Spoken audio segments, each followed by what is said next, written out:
Hello everyone, my name is Anwar Hussain and welcome to my channel Anwar English Academy. Hope you all are keeping well. আজকের এই ভিডিওতে আমি tag কোশ্চেনের আরো কিছু সমাধান নিয়ে কথা বলার চেষ্টা করব এবং এই প্রশ্নগুলির সমাধানের মাধ্যমে তোমরা ট্যাগ কোশ্চেন তৈরির আরো কিছু গুরুত্বপূর্ণ নিয়ম শিখে ফেলবে বলে আমি আশা করছি। So dear learners, let's begin our today's lesson.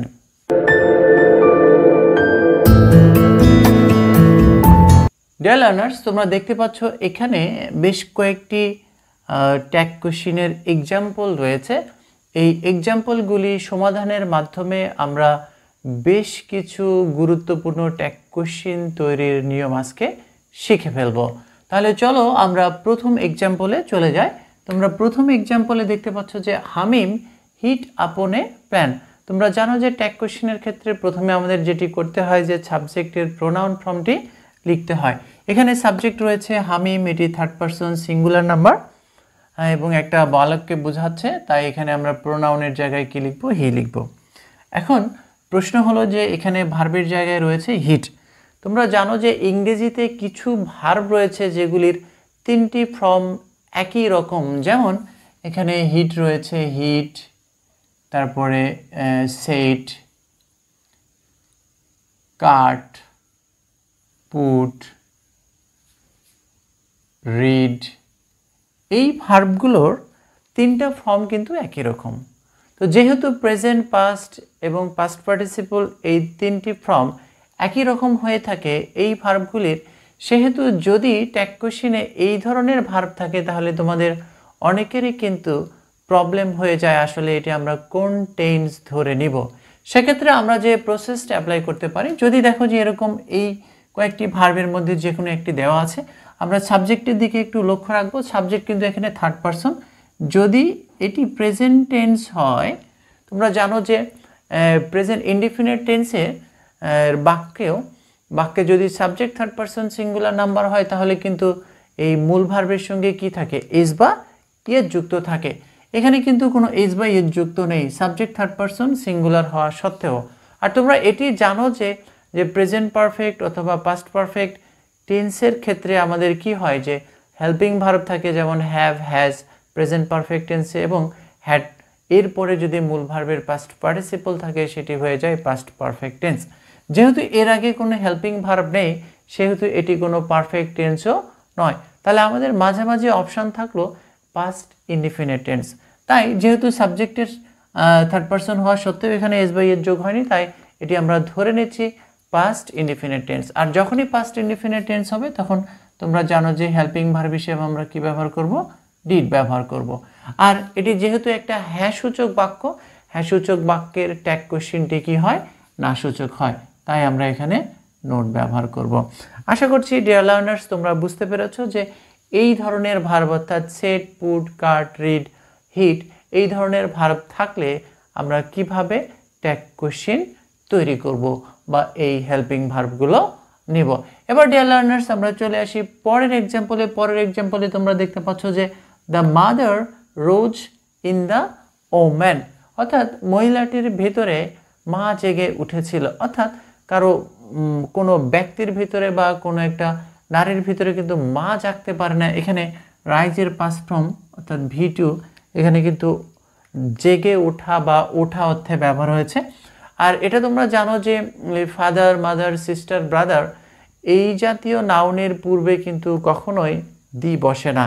যদি কখনো এই জাতীয় নাউনের পূর্বে দি বসে তাহলে এই দুটি মিলে কি বোঝায়? Abstract idea. অর্থাৎ এই যে মাদার রয়েছে, মায়ের তখন কি বোঝাবে? মাতৃত্ব, স্নেহ, ভালোবাসা, মায়া, এই ধরনের মিনিং চলে আসবে। অর্থাৎ এটি একটা অ্যাবস্ট্রাক্ট আইডিয়া হয়ে যাবে। আর তোমরা জানো যে যদি কোনো নাউন দ্বারা অ্যাবস্ট্রাক্ট আইডিয়া বোঝায় তাহলে তার প্রোনাউন কিন্তু ইট হয়। তাই আমরা যদি এরকম দেখি যে ট্যাগ কোশ্চেনে দি ফাদার, দি মাদার এরকম রয়েছে, ফাদার, মাদার, সিস্টার, ব্রাদার ইত্যাদির আগে দি রয়েছে, তাহলে সেক্ষেত্রে ট্যাগ কোশ্চেনের প্রোনাউনটি অলওয়েজ কিন্তু ইট হবে। এবার আমরা আসি ভার্বের ক্ষেত্রে কি হবে। এখানে তোমরা দেখতে পাচ্ছ যে ভার্ব রয়েছে রাইজের পাস্ট ফর্ম। তো তোমরা জানো যে রাইজ মানে ওঠা, এটার পাস্ট ফর্ম হচ্ছে রোজ। এটা কিন্তু গোলাপ অর্থে এখানে ব্যবহার হয়নি, ভার্ব অর্থে ব্যবহার হয়েছে। তাহলে রোজ এটা যেহেতু পাস্ট ইনডিফিনিট টেন্সে রয়েছে, তাই আমরা এখানে হেল্পিং ভার্বের জায়গায় কিন্তু আবারও ডিড ব্যবহার করব, এবং যেহেতু বাক্যটি হ্যাঁ সূচক রয়েছে তাই আমরা নোট ব্যবহার করব। ডিয়ার লার্নার্স, আমি আশা করছি তোমরা বুঝতে পেরেছো যে এরকম ফাদার, মাদার, সিস্টার, ব্রাদার, এছাড়াও রয়েছে গার্ল, ক্যাট, তারপরে ফক্স ইত্যাদি থাকে। এই ধরনের নাউনের আগে যদি দি বসে এবং তাদের স্বাভাবিক অর্থ না বুঝিয়ে বিশেষ অর্থে সেগুলি ব্যবহার হয়, অর্থাৎ তার বৈশিষ্ট্যকে নির্দেশ করে, সেক্ষেত্রে আমরা ট্যাগ কোশ্চেনের প্রোনাউনের জায়গায় কিন্তু ইট ব্যবহার করব। এবার ডিয়ার লার্নার্স চলে আসি পরের এক্সাম্পলে। পরের এক্সাম্পলটি আরও একটি গুরুত্বপূর্ণ এক্সাম্পল। এখানে তোমরা দেখতে পাচ্ছ যে স্নেহা নিড নট গো দেয়ার। স্নেহা সেখানে যাওয়ার দরকার নেই। আমরা জানি যে স্নেহা এটি থার্ড পারসন সিঙ্গুলার নাম্বার এবং একটি মেয়েকে বোঝাচ্ছে, তাই এর প্রোনাউন আমরা সি লিখবো, এখানে কোনো সমস্যা নেই। এখানে রয়েছে নিড ভার্ব। তোমরা জানো যে নিড ভার্ব একই সঙ্গে মডাল ভার্ব অর্থাৎ হেল্পিং ভার্ব হিসেবেও কাজ করে, আবার কখনো কখনো এটি প্রিন্সিপাল ভার্ব হিসেবেও কাজ করে। তো আমরা প্রথমে এটা দেখে নিব যে আসলে এটা হেল্পিং হিসেবে কাজ করছে না প্রিন্সিপাল হিসেবে কাজ করছে। তোমরা দেখতে পাচ্ছ নিডের পরে কিন্তু একটা নোট দেওয়া আছে এবং এরপরে কিন্তু ভার্বের প্রেজেন্ট ফর্ম দেওয়া আছে। তোমরা অনেকেই জানো যে মডাল ভার্বের গঠন এরকম হয় যে সাবজেক্টের পরে modal verb MV, that is modal verb, হ্যাঁ, এরপরে নোট অনেক সময় থাকতে পারে নেগেটিভ ক্ষেত্রে, তারপরে কিন্তু মূল ভার্বের অলওয়েজ প্রেজেন্ট ফর্ম প্লাস এরকম এক্সটেনশন হয়। অর্থাৎ মডাল ভার্বের ক্ষেত্রে সাবজেক্ট যেরকমই হোক না কেন, এই can, could, may, might, shall, should, will, would, must এগুলো কিন্তু কোনো পরিবর্তন হয় না, এবং এরপরে কিন্তু অলওয়েজ ভার্বের প্রেজেন্ট ফর্ম বসে। যখন দেখবো যে আমরা এরকম নিড ভার্বের পরেও আরেকটা ভার্বের প্রেজেন্ট ফর্ম দেওয়া রয়েছে, তখন এই নিড কিন্তু মডাল ভার্ব হিসেবে ব্যবহার হবে। এখানে দেখো যে ভার্বের কিন্তু প্রেজেন্ট ফর্ম। আরেকটা বিষয় খেয়াল করলে তোমরা বুঝতে পারবে যে এই যে সাবজেক্টটি রয়েছে স্নেহা, এটি কিন্তু থার্ড পারসন সিঙ্গুলার। এটি যদি এই মডাল ভার্ব না হতো এখানে, তাহলে কিন্তু এই নিডের সঙ্গে এর যোগ করতে হতো, আর যখনই এস বা এর যোগ হতো তখন এটা কিন্তু হেল্পিং থাকতো না, প্রিন্সিপাল ভার্ব হয়ে যেত। তাই যেহেতু এখানে নিড হেল্পিং ভার্ব হিসেবে অর্থাৎ এখানে ব্যবহার হয়েছে, তাই এটিকে আমরা ধরে নেব মডাল অক্সিলারি হিসেবে। আর তোমরা জানো যে মডাল অক্সিলারি যদি কোনো বাক্যে থাকে তাহলে ট্যাগ কোশ্চেনের ক্ষেত্রে এটির কোনো পরিবর্তন হয় না। এখন হয়ে গেল নিড সি। এরপরে আমরা নোট ব্যবহার করব কিনা, এখানে তোমরা দেখতে পাচ্ছ যে একটা নোট রয়েছে। নোট এটা নেগেটিভ সেন্টেন্সকে বোঝায়, তাই এখানে আমরা কোনো নোট ব্যবহার করব না, অর্থাৎ ট্যাগ কোশ্চেনটি অ্যাফার্মেটিভ হবে। ডিয়ার লার্নার্স, আশা করছি তোমরা বুঝতে পেরেছো যে ট্যাগ কোশ্চেন এর মধ্যে মডাল ভার্ব থাকলে আমরা কিভাবে সেটিকে সঠিকভাবে লিখব। এবার আমি চলে যাচ্ছি পরের এক্সাম্পলে। পরের এক্সাম্পলটি খুবই গুরুত্বপূর্ণ একটি এক্সাম্পল। তোমরা খেয়াল করো পরের এক্সাম্পলে রয়েছে যে time and tide waits for none. যদিও এটি একটি প্রবাদ বাক্য, ইটস প্রবাদ। টাইম অ্যান্ড টাইড সময় এবং স্রোত কারো জন্য অপেক্ষা করে না। আমরা দেখতে পাচ্ছি এখানে সাবজেক্টের জায়গায় দুইটা শব্দ রয়েছে, টাইম অ্যান্ড টাইড, এবং এখানে ভার্বের জায়গায় তোমরা খেয়াল করছো যে ওয়েটের সঙ্গে এর যোগ রয়েছে। তোমরা জানো যে যদি subject third person singular number হয় অর্থাৎ এবং প্রেজেন্ট ইনডিফিনিট টেন্স হয়, হ্যাঁ, তাহলে কিন্তু V1 ব্র্যাকেটে আমরা কিন্তু এস বা এর যোগ করি। হ্যাঁ, এখানে তোমরা খেয়াল করো যে যেহেতু এই ভার্বের সঙ্গে এস বা এর যোগ করা রয়েছে এবং এটি প্রেজেন্ট ইনডিফিনিট টেন্সে ব্যবহার হয়েছে, তাই সাবজেক্ট কিন্তু অবশ্যই থার্ড পারসন সিঙ্গুলার। তাই এখানে টাইম অ্যান্ড টাইড দুইটা আলাদা মনে হলেও এটি কিন্তু থার্ড পারসন সিঙ্গুলার বলেই বিবেচিত হবে। এবং যেহেতু টাইম অ্যান্ড টাইড এটা দ্বারা কোনো ব্যক্তিকে বোঝাচ্ছে না, তাই আমরা প্রোনাউনের জায়গায় কি লিখব? ইট লিখব। আর এটা যেহেতু প্রেজেন্ট ইনডিফিনিট টেন্সে রয়েছে, প্রেজেন্ট ইনডিফিনিট টেন্সের ক্ষেত্রে তোমরা জানো যে হেল্পিং ভার্ব কি হয়? দুইটা আছে, একটা হলো ডু আর একটা হলো ডাচ। এখন ইটের সঙ্গে কি হবে? ডু হবে না ডাচ হবে? তোমরা জানো যে ইট থার্ড পারসন সিঙ্গুলার, তাই আমরা এখানে ইটের সঙ্গে কি ব্যবহার করব? ডাচ ব্যবহার করব। আর যেহেতু তোমরা দেখতে পাচ্ছ এখানে এই যে নান রয়েছে, নান শব্দটি নেগেটিভ, তাই কিন্তু আমরা এখানে নোট ব্যবহার করতে পারবো না।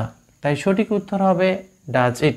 আরেকটা মজার বিষয় খেয়াল করো, যদি এই বাক্যে এই এসটা না থাকতো, ওয়েটের সঙ্গে যদি এস যোগ করা না থাকতো, তাহলে কিন্তু এই সাবজেক্টটি থার্ড পারসন প্লুরাল বলে বিবেচিত হতো, অর্থাৎ দুইটা জিনিসকে বোঝাতো।